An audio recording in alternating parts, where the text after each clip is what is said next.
तुमच्या आजूबाजूच्या किंवा ऑफिसच्या कलिग्समध्ये बऱ्याचदा फॅटी लिव्हरचे पेशंट्स आढळतात. तुम्हालाही लक्षात आलं असेल की फॅटी लिव्हरचं प्रमाण सध्या खूप वाढत आहे. Non alcoholic fatty liver is more common nowadays. आणि त्याचबरोबर हा फॅटी लिव्हर जो आहे तो ओबेसिटी आणि डायबेटिक पेशंट्समध्ये जास्त कॉमनली दिसून येतो. आणि ही जी 3 गोष्टींची जी जोड आहे, जसं की ओबेसिटी आहे, डायबिटीज आहे आणि फॅटी लिव्हर आहे, तर ह्या केसेस खूप कॉम्प्लिकेटेड होतात.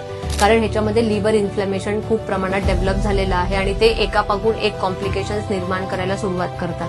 नॉन अल्कोहोलिक फॅटी लिव्हरच्या 20% केसेस ह्या पुढे जाऊन जर दुर्लक्षित राहिल्या तर या पुढे जाऊन लिव्हर सिरोसिस, त्याच्यानंतर लिव्हर कॅन्सर यासारख्या कॉम्प्लिकेशन्सना सामोरे जातात. आणि या ठिकाणी औषध उपचाराच्या ऐवजी आपल्याला होलिस्टिक अप्रोच किंवा नॅचरल वेनीच ट्रीटमेंट करणं शक्य आहे, तरच आपले पेशंट ह्या कॉम्प्लिकेशन्स पासून दूर राहू शकतात. त्यामुळे तुम्ही आणि तुमच्या आजूबाजूच्यांना जर फॅटी लिव्हरचा त्रास असेल तर नक्कीच आयुर्वेदिक अप्रोच करणं खूप गरजेचं आहे आणि लवकरात लवकर ह्याच्यावर आपण मात करू शकतो. आणि प्रॉपर लाईफस्टाईल मॅनेजमेंट आणि आहाराची जर योजना केली तर नक्कीच फॅटी लिव्हर सारखे कॉम्प्लिकेशन्स बरीच कमी होऊ शकतात.